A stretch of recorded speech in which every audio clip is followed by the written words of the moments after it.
Le personnel de la petite enfance est en colère. Il a déjà manifesté à 2 reprises son mécontentement à l'égard d'un projet du gouvernement visant à augmenter de 200 000 le nombre de places de garde pour les enfants de moins de 3 ans. Mais le projet touche notamment aux qualifications, ce qui provoque l'opposition des concernés. Pour en parler, nous recevons Cécile Jonathan, adjointe au maire, au maire de Tours, déléguée à la petite enfance. Bonsoir. Bonsoir. Alors, ce plan présenté par Nadine Morano, la secrétaire d'État chargée de la famille, on va dire globalement vous y êtes hostile. Jean-Patrick Gille a posé hier une question à l'Assemblée nationale. Il y a plusieurs points qui dérangent. Et d'abord le taux de surnombre dans les crèches qui va être augmenté de 10 à 15% dans les moyennes et de 15 à 20% dans les grandes. Alors pour expliquer rapidement le taux de surnombre, c'est cette possibilité pour les crèches d'accueillir des enfants qui ne sont pas inscrits au quotidien, d'avoir des enfants temporairement, plus que leur capacité d'accueil.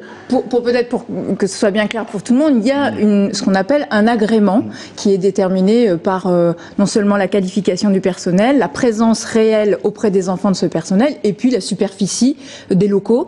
Et cet agrément, donc dans la proposition du ministre, de la ministre, c'est d'aller au-delà des 10% qui sont actuellement la tolérance puisque vous pouvez avoir des enfants un petit peu en surnombre. Mais là, ça va au-delà de ça, puisque 20%, notamment pour les établissements les plus importants, eh bien, ça crée artificiellement, enfin, au résultat, finalement, une augmentation de cette capacité d'accueil sans le dire. Et donc, sans, au regard de cette augmentation, la présence nouvelle de personnel qualifié auprès des enfants pour l'encadrement. Alors, pourtant, le taux moyen d'occupation des crèches atteint seulement les 76%. C'est un chiffre donné par le gouvernement. Est-ce que finalement, ça ne compense pas, ce 76%, on n'est pas à 100%?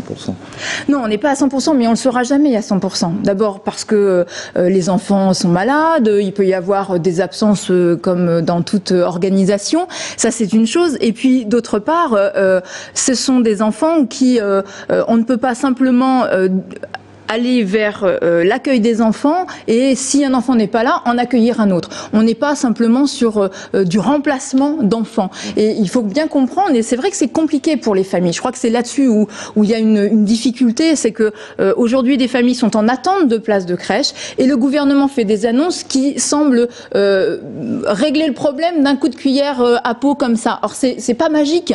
Et quand on ne peut pas accueillir un enfant, c'est qu'on ne peut pas remplacer comme ça l'accueil d'un bébé, par exemple, par un grand. On ne peut pas prêter un lit à un enfant qui serait absent et en mettre un autre à sa place. C'est beaucoup plus compliqué que ça. Et puis, je termine juste là-dessus, il y a aussi le respect de l'accueil de l'enfant. Et un enfant, s'il ne vient pas régulièrement dans un établissement petite enfance, eh bien, c'est compliqué pour lui. C'est un lieu de collectivité et c'est compliqué de venir, de trouver des têtes nouvelles et d'avoir un rythme différent que celui de la maison. Alors, vous parliez de ces places créées d'un coup de baguette magique. Il y a quand même un objectif de création pour 2012 de 200 000 places et on en serait à la moitié déjà des créations, avec, par exemple, des créations de places dans les micro-crèches, les crèches d'entreprise ou les jardins d'éveil, ou ces maisons d'assistantes maternelles, où les assistantes maternelles sont regroupées et peuvent accueillir un nombre important d'enfants. Est-ce que ça, c'est pas une bonne solution? Est-ce qu'on ne va pas dans le bon sens? Moi, je crois que d'abord les annonces de la ministre, je crois qu'elle a annoncé hier matin 45 000 places déjà créées sur les 200 000 promises.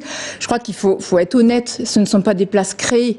C'est une forme d'optimisation voulue et contrainte par les gestionnaires, puisque du coup, vous savez que le principal financeur, c'est la CAF, les caisses d'allocation familiale.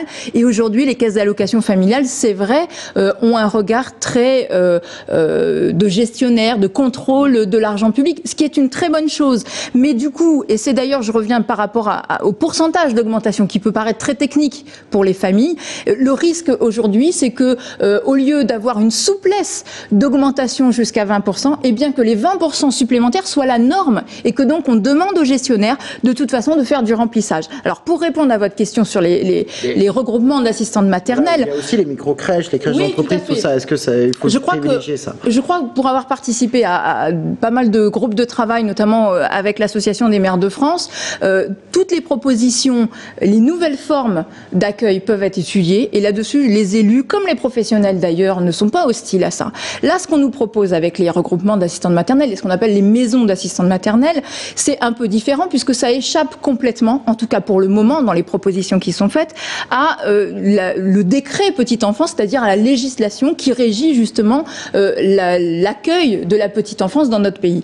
Et qu'est-ce que ça veut dire? Ça veut dire qu'en gros, on autoriserait des assistantes maternelles qui, au départ, doivent travailler à domicile, puisque c'est leur cœur de métier. Et qui ont eu l'autorisation d'avoir 4 enfants, au lieu de 3 jusqu'à maintenant. Qui sont passés de 3 agréments à 4, donc à se réunir dans un lieu collectif, à partager des locaux entre elles, sans qu'il y ait ni contrôle de la PMI sur les locaux, comme le fait actuellement le Conseil général auprès des crèches et des établissements petite enfance d'ordre général, et en même temps sans qu'il y ait une supervision de professionnels pour l'encadrement de ces assistantes maternelles. Je vais vous donner juste un petit exemple. Nous connaissons déjà ce système-là. Nous avons à la ville de Tours, mais partout en France cela existe, des crèches familiales, municipales ou quel que soit le gestionnaire, ça peut être très bien associatif ou privé, où nous avons des assistantes maternelles qui font partie intégrante du personnel municipal, qui sont encadrées par d'autres professionnels de la petite enfance, qui travaillent dans des lieux sécurisés. Et je crois que ce modèle-là existe. Et là, ce qu'on nous propose, c'est quand même une dérégulation actuellement très forte du secteur de la petite enfance. Vous êtes intarissable, Cécile Jonathan. Merci beaucoup d'être venue sur ce plateau.